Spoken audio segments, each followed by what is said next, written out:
അഖില Kerala Vishwakarma Mahasabha AKVMS UDFിനെ പിന്തുണയ്ക്കും.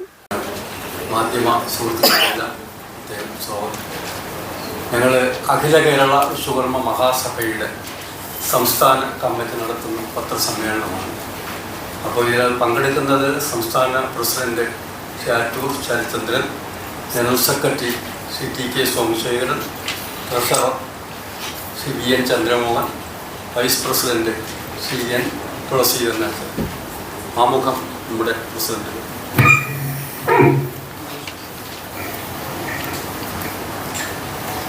പ്രിയമുള്ള തിരുവനന്തപുരം മാധ്യമ പ്രവർത്തകരെ, അഖില കേരള വിശ്വകർമ്മ മഹാസഭ സംസ്ഥാന സമിതി ഇന്ന് ഈ നടത്തുന്ന പത്രസമ്മേളനത്തിലേക്ക് ഒരിക്കൽ കൂടി സംസ്ഥാന സമിതിക്ക് വേണ്ടി എല്ലാ പത്രമാധ്യമ സുഹൃത്തുക്കളെയും സ്വാഗതം ചെയ്യുകയാണ്. ഇത് തെരഞ്ഞെടുപ്പ് കാലഘട്ടമാണ്. അഖില കേരള വിശ്വകർമ്മ മഹാസഭ സംസ്ഥാന സമിതി ഒരു തീരുമാനം ഈ തെരഞ്ഞെടുപ്പ് കാലഘട്ടത്തിൽ എടുക്കുകയാണ്. കഴിഞ്ഞ കാലഘട്ടങ്ങളിൽ കേരളത്തിലെ 45 ലക്ഷത്തോളം വരുന്ന വിശ്വകർമ്മ സമുദായത്തിനോട് കേരളം ഭരിച്ചുകൊണ്ടിരിക്കുന്ന ഗവൺമെൻറ് എടുത്തിട്ടുള്ള സമീപനങ്ങളും മുൻ ഗവൺമെൻറ്റുകൾ എടുത്തിട്ടുള്ള സമീപനങ്ങളും വളരെ വിശദമായി ഞങ്ങൾ ചർച്ച ചെയ്തതിൻ്റെ അടിസ്ഥാനത്തിൽ ഈ തിരഞ്ഞെടുപ്പിൽ ആർക്ക് പിന്തുണ കൊടുക്കണം എന്ന വിശദമായ സംസ്ഥാന സമിതിയുടെ ചർച്ചയുടെ അടിസ്ഥാനത്തിൽ ഞങ്ങളൊരു തീരുമാനമെടുത്തു. അത് കേരളത്തിലെ ജനതയ്ക്ക് മുന്നിൽ അവതരിപ്പിക്കുകയാണ്. ഐക്യ ജനാധിപത്യ മുന്നണി സ്ഥാനാർത്ഥികളെ പിന്തുണയ്ക്കുക എന്നുള്ളതാണ് അഖില കേരള വിശ്വകർമ്മ മഹാസഭ ഈ തെരഞ്ഞെടുപ്പിൽ എടുത്തിട്ടുള്ള പ്രത്യേകത. കാരണം കഴിഞ്ഞ 10 വർഷമായി കേരളം ഭരിച്ചുകൊണ്ടിരിക്കുന്ന ഇടതുപക്ഷ തൊഴിലാളി വർഗ ഭരണകൂടം കേരളത്തിലെ വിശ്വകർമ്മജരോട് കാട്ടിയ അനീതി ഈ തിരഞ്ഞെടുപ്പിൽ ജനസമക്ഷം അവതരിപ്പിക്കുവാൻ ഞങ്ങൾ ആഗ്രഹിക്കുന്നു. കാരണം ഞങ്ങളുടെ ആവശ്യങ്ങൾ അടങ്ങുന്ന ഏറ്റവും സുപ്രധാനമായ ഒരു മാർഗരേഖ എന്ന് പറയുന്നത് ശങ്കരൻ കമ്മീഷൻ റിപ്പോർട്ടാണ്. ഉമ്മൻചാണ്ടി ഗവൺമെൻറ്റിൻ്റെ കാലഘട്ടത്തിൽ നടപ്പിലാക്കിയ ആ ശങ്കരൻ കമ്മീഷൻ റിപ്പോർട്ട്, ആ റിപ്പോർട്ട് നിയമസഭയിൽ ചർച്ച ചെയ്യാനോ ആ റിപ്പോർട്ടിൽ പരാമർശിച്ചിട്ടുള്ള വസ്തുതകൾ കേരളത്തിൽ നടപ്പിലാക്കുവാനോ കഴിഞ്ഞ 10 വർഷം ഭരിച്ചുകൊണ്ടിരുന്ന പിണറായി സർക്കാരിന് കഴിഞ്ഞില്ല എന്നത് മാത്രമല്ല, നിയമസഭയിൽ രാധാകൃഷ്ണൻ എന്ന് പറയുന്ന മന്ത്രി ഈ റിപ്പോർട്ടിനെ പുനഃപരിശോധിക്കേണ്ട കാര്യമില്ല എന്നുകൂടി നിയമസഭയിൽ അവതരിപ്പിക്കുകയുണ്ടായി. അത് കേരളത്തിലെ വിശ്വകർമ്മ സമുദായത്തോട് കാട്ടിയ അനീതിയാണെന്ന് ഈ പത്രസമ്മേളനത്തിലൂടെ ഞങ്ങൾ പറയുവാൻ ആഗ്രഹിക്കുന്നു. മാത്രമല്ല, കേരളത്തിലെ വിശ്വകർമ്മ സമൂഹത്തെ ഏറ്റവും കൂടുതൽ സഹായിച്ചിട്ടുള്ളത് 1957 മുതൽ ഇന്നുവരെയുള്ള ഗവൺമെൻറ്റുകൾ എടുത്ത് പരിശോധിക്കുമ്പോൾ അത് ഐക്യ ജനാധിപത്യ മുന്നണി പ്രസ്ഥാനങ്ങളാണ്, ആ ഗവൺമെൻറ്റുകളാണ് കേരളത്തിലെ വിശ്വകർമ്മജരെ സഹായിച്ചിട്ടുള്ളതെന്ന ചരിത്രം എടുത്ത് പരിശോധിച്ചാൽ നമുക്ക് മനസ്സിലാവും. ഈ സവിസ്തരമായി കേരളത്തിലെ വിശ്വകർമ്മജരുടെ ആകുലതകളെ ശരിക്കും തൊഴിലാളി വർഗ പ്രസ്ഥാനം എന്ന നിലയിൽ, അവരുടെ ഗവൺമെൻറ് എന്ന നിലയിൽ നടപ്പിലാക്കേണ്ടുന്ന ബാധ്യതയുള്ളത് ഇടതു സർക്കാർ ഈ സമൂഹത്തെ തകർത്ത് തരിപ്പണമാക്കുകയാണ് 10 വർഷമായി ചെയ്തിട്ടുള്ളത്. അതിൻ്റെ കാരണങ്ങൾ എന്ത് എന്ന് വിശദമായി ഈ പത്രസമ്മേളനത്തിൽ പറയുക. അതിന് ഞങ്ങളുടെ ജനറൽ സെക്രട്ടറി ഇവിടെ റിപ്പോർട്ട്. മാത്രമല്ല, കേരളത്തിൽ ജനസംഖ്യ ആനുപാതികമായ അവകാശങ്ങൾ കേരളത്തിലെ വിശ്വകർമ്മജർക്ക് നൽകുന്നതിൽ ഇടതുപക്ഷ ഗവൺമെൻറ് വളരെ പരിതാപകരമായ, വളരെ മോശമായ സമീപനമാണ് സ്വീകരിച്ചിട്ടുള്ളത് എന്ന് പറയുവാൻ ഞങ്ങൾ ആഗ്രഹിക്കുകയാണ്. ഞങ്ങളുടെ ജനസംഖ്യ ആനുപാതികമായി കിട്ടേണ്ട സംവരണ തോതുകൾ അട്ടിമറിക്കപ്പെട്ടുകൊണ്ടിരിക്കുന്നു. ഉദ്യോഗസ്ഥ സംവരണങ്ങളിൽ ഞങ്ങൾക്ക് കയറി വരുവാൻ കഴിയാത്ത യാതൊരു വാതിലുകളും തുറക്കപ്പെടാത്തൊരു സാഹചര്യത്തിൽ അനീതിയുടെ വഴികൾ തേടിക്കൊണ്ട് അഖില കേരള വിശ്വകർമ്മ മഹാസഭ ഇക്കാലഘട്ടത്തിൽ നിയുക്തമായ അല്ലെങ്കിൽ ഈ ആസന്നമായി തെരഞ്ഞെടുപ്പ് കാലത്തിൽ കേരളത്തിലെ മൊത്തം ജനതയോട് നിങ്ങൾ വോട്ട് രേഖപ്പെടുത്തണം, അത് ഐക്യ ജനാധിപത്യ മുന്നണി പ്രസ്ഥാനത്തിൻ്റെ സ്ഥാനാർത്ഥികളെ വിജയിപ്പിക്കണമെന്ന് ആവശ്യപ്പെട്ടുകൊണ്ടാണ് ഞങ്ങൾ ഈ പത്രസമ്മേളനം സംഘടിപ്പിക്കുന്നത്. ഇതിൻ്റെ വിശദമായ വിവരങ്ങൾ സംസ്ഥാന general secretary Shri T K. Somasekharan അദ്ദേഹം പറയും എന്നുള്ളത് കൊണ്ട് ഞങ്ങൾ നൽകുന്ന ഈ വിശദമായ വിവരങ്ങൾ ഞങ്ങൾ പത്രക്കുറിപ്പിൽ കൊടുത്തിട്ടുണ്ട്. അത് സംസ്ഥാന തലത്തിൽ നൽകി കേരളത്തിൽ ഈ തെരഞ്ഞെടുപ്പ് പ്രക്രിയയിൽ ഞങ്ങളുടെ പങ്കെന്തെന്ന് നിർണ്ണയിക്കുന്ന ഈ നിമിഷത്തെ കേരളത്തിലെ ദൃശ്യ മാധ്യമ പ്രവർത്തകർ ഞങ്ങളെ സഹായിക്കണം എന്ന് മാത്രം അഭ്യർത്ഥിച്ചുകൊണ്ട് ഞാൻ നിർത്തുന്നു. പ്രിയമുള്ളവരെ, പത്രസമ്മേളനത്തിൻ്റെ പ്രാധാന്യത്തെക്കുറിച്ച് ബഹുമാനപ്പെട്ട ഞങ്ങളുടെ പ്രസിഡൻറ്റ് വ്യക്തമായി കഴിഞ്ഞിരിക്കുകയാണ്.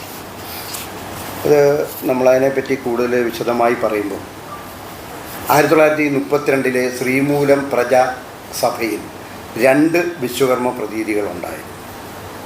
അത് നൽകിയത് അന്നത്തെ കോൺഗ്രസ് നേതൃത്വം നൽകുന്ന ഗവൺമെൻറ്റാണ്. 1949 തിരുക്കൊച്ചി അസംബ്ലിയിൽ 5 വിശ്വകർമ്മ പ്രതീതികളുണ്ടായിരുന്നു. അത് അന്നത്തെ സ്റ്റേറ്റ് കോൺഗ്രസ് ആണ് തന്നെ. അന്ന് 120 MLA ആണ് മൊത്തം ഉള്ളത്. അതിൽ 117 ഈ കോൺഗ്രസ് മുന്നണിക്ക് കിട്ടിയതിനകത്തെ 5 പേര് വിശ്വകർമ്മജരായിരുന്നു. അത് 2 പേര്, ഈ 5 പേരിലെ 2 പേര് അഖില കേരള വിശ്വകർമ്മ മഹാസഭയുടെ പ്രസിഡൻ്റായ UK വാസുദേവനാചാര്യയും ജനറൽ സെക്രട്ടറിയായ കോട്ടയത്തുള്ള കുമാരനാചാര്യ സാറുമായിരുന്നു. അങ്ങനെ ആ 48 ഞങ്ങളുടെ 5 MLA ഒരാൾ മരിച്ചപ്പം വീണ്ടും ആ മത്സരിച്ച ഒഴിവ് നികത്തുന്നതിന് സ്ഥാനാർത്ഥിയെ കോൺഗ്രസ് നിർത്തിയത് ഒരു വിശ്വകർമ്മനെ തന്നെയായിരുന്നു, S. ശിവരാമനാചാരി കൊല്ലം. ചുരുക്കം ആ 49 തിരുക്കൊച്ചി അസംബ്ലിയിൽ ഞങ്ങൾക്ക് 6 MLA കിട്ടി. നിങ്ങൾ വിചാരിക്കും എന്തിനാണ് ഞാനിപ്പോൾ ഈ കണക്ക് പറയുന്നത്. പിന്നീട് ഇങ്ങോട്ട് നിങ്ങൾ മനസ്സിലാക്കേണ്ടുന്നത് 15 നിയമസഭകളുണ്ടായി ജനാധിപത്യ വ്യവസ്ഥിതിയിൽ. പിന്നീട് ഇങ്ങോട്ട് വന്ന് ആധുനിക കേരളമൊക്കെ രൂപപ്പെട്ടതിന് ശേഷം 15 നിയമസഭകളുണ്ടായി. ഇപ്പോൾ 15ാമത്തെ നിയമസഭയാണ്. ഈ 15 നിയമസഭകളിലായി വിശ്വകർമ്മ സമുദായത്തിൽ നിന്ന് നിയമസഭയിലെത്തിയ MLA എന്ന് പറഞ്ഞാൽ 4 പേരാണ്. 4 പേര്. അപ്പോൾ 1949 മുമ്പ് നമുക്ക് എത്ര കിട്ടി? 8 പേരെ കിട്ടി. 15 കൊല്ലം കൊണ്ട് ഇവിടുത്തെ വളരെ വിശാലമായ മനുഷ്യ സ്നേഹത്തിൻ്റെ പ്രതീകങ്ങളെന്ന് പറയുന്നവരൊക്കെ ഭരിച്ചിട്ട് ഞങ്ങൾക്ക് കിട്ടിയത് 4 പേരെയാണ്. ഒന്ന് 1970 തെങ്ങമ്മ. നിങ്ങൾക്കറിയാലോ തെങ്ങം ബാലകൃഷ്ണനെ. അദ്ദേഹം ഒരു മന്ത്രിയാകപ്പെടാൻ യോഗ്യനല്ലായിരുന്നോ? പിന്നീടുള്ള തെരഞ്ഞെടുപ്പുകളിൽ അദ്ദേഹത്തെ നിർത്താതെ PSC മെമ്പറാക്കി മന്ത്രി ആക്കാൻ അദ്ദേഹത്തെ അനുവദിച്ചില്ല.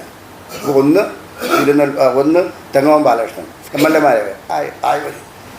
പിന്നെ 80 82 P. ദേവൂട്ടി, പിന്നീട് ഒരു TU രാധാകൃഷ്ണൻ, പിന്നെ ഒരു KA ചന്ദ്രൻ.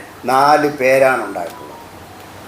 2006, 2011, 16, 21 കഴിഞ്ഞ 4 നിയമസഭകളിലായി മുമ്പ് 20 വർഷമായിട്ട് വിശ്വകർമ്മ സമുദായത്തിൽപ്പെട്ട ഒരു വ്യക്തി MLA എന്ന നിലയിൽ നിയമസഭയിൽ കാലുകുത്തിയിട്ടില്ല. ഇത് ജനാധിപത്യ രാജ്യമാണ്. വിശ്വകർമ്മജരെ എന്തോ മത്സരിക്കാൻ നിർത്തിയിട്ടില്ല. ആണ് ഇപ്പോൾ അറിയാമല്ലോ. ഇപ്പോൾ 14-3-42 420 സ്ഥാനാർത്ഥികളെ 3 മുന്നണികളും കൂടെ നിർത്തി. 420. അതിൽ BJP 3 പേരെ നിർത്തിയിട്ടുണ്ട്.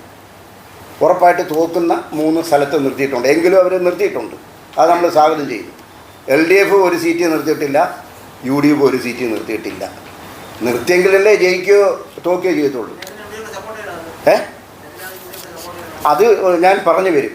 അപ്പം അങ്ങനെയുള്ള ഈ കഴിഞ്ഞ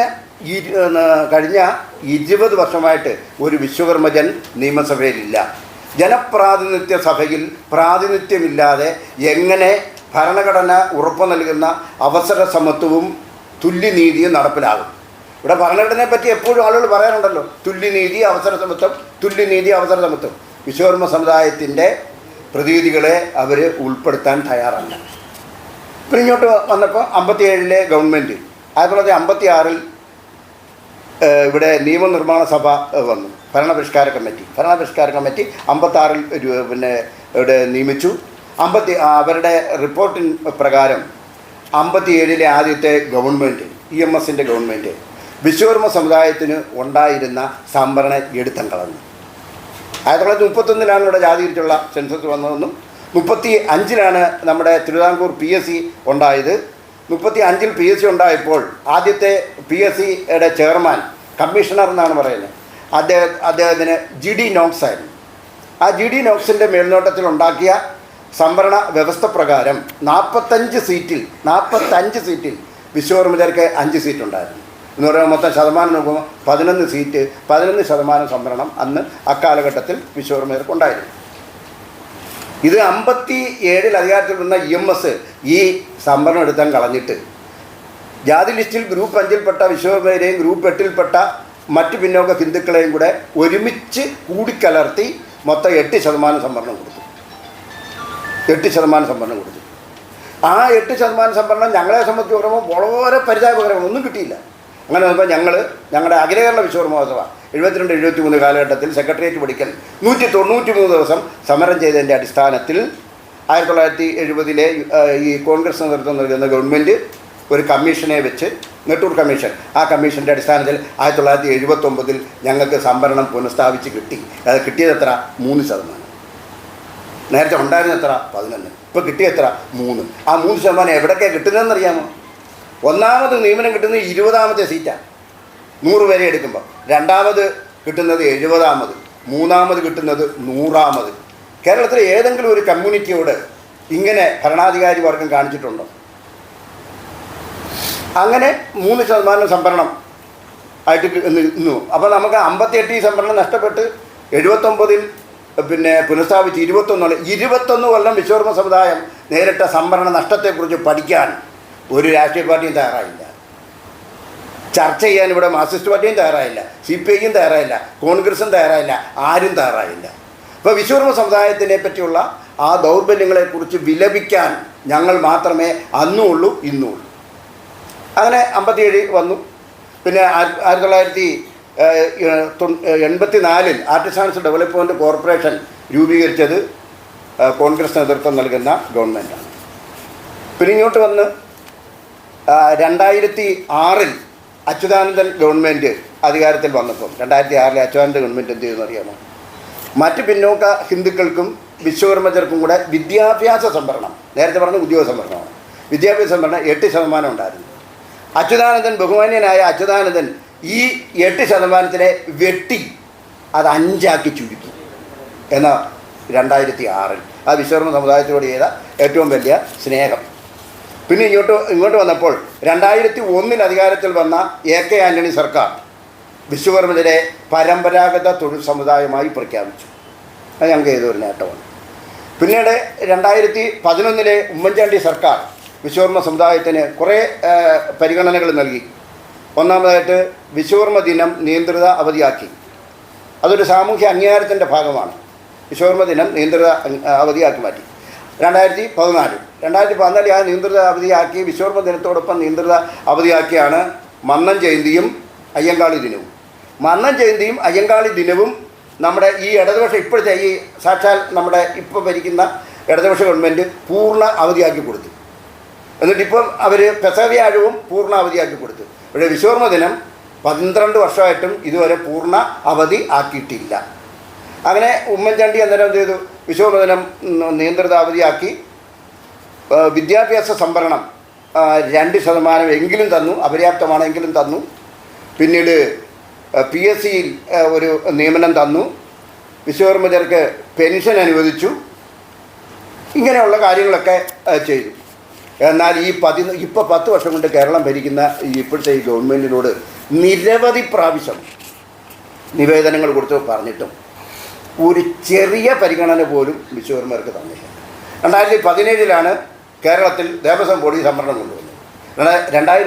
2017 നവംബർ മാസം 15 തീയതി ആ സംവരണം കൊണ്ടുവന്നപ്പം ആ സംവരണത്തിനകത്ത് 18% ഹിന്ദുക്കളല്ലാത്ത വിഭാഗത്തിന്, അതായത് PSCയുടെ സംവരണത്തിൻ്റെ വ്യവസ്ഥ അനുസരിച്ചാണ് ദേവസ്വം ബോർഡിലും സംവരണ വ്യവസ്ഥ കൊണ്ടുവരുന്നത്.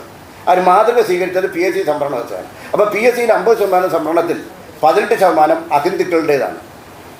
എന്ന് പറയുമ്പോൾ മുസ്ലിങ്ങൾ 12%, Latin Catholics 4%, 12 16, 1% Nadar Christian, 1% other Christian, അങ്ങനെ 18%. ഈ 18% കൂടെ ദേവസ്വം ബോർഡിൽ സംവരണം കൊടുക്കുമ്പോൾ ആർക്ക് കൊടുക്കണം? ഹിന്ദുക്കൾക്ക് കൊടുക്കണം.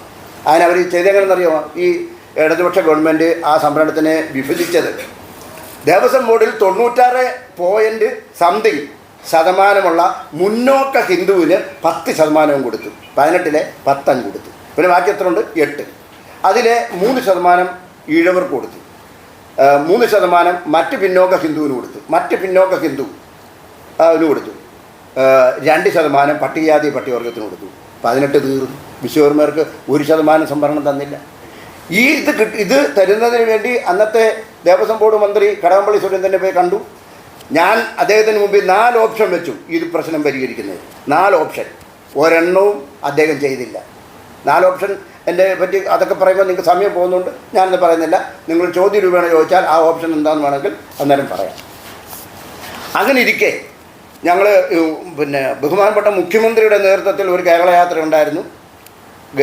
ഗോവിന്ദൻ്റെ നേതൃത്വത്തിൽ ഒരു യാത്ര ഉണ്ടായിരുന്നു. ഈ യാത്രകളിലെല്ലാം പോയി നിവേദനം കൊടുത്തിട്ട് ഒരു കാര്യവും ചെയ്തില്ല.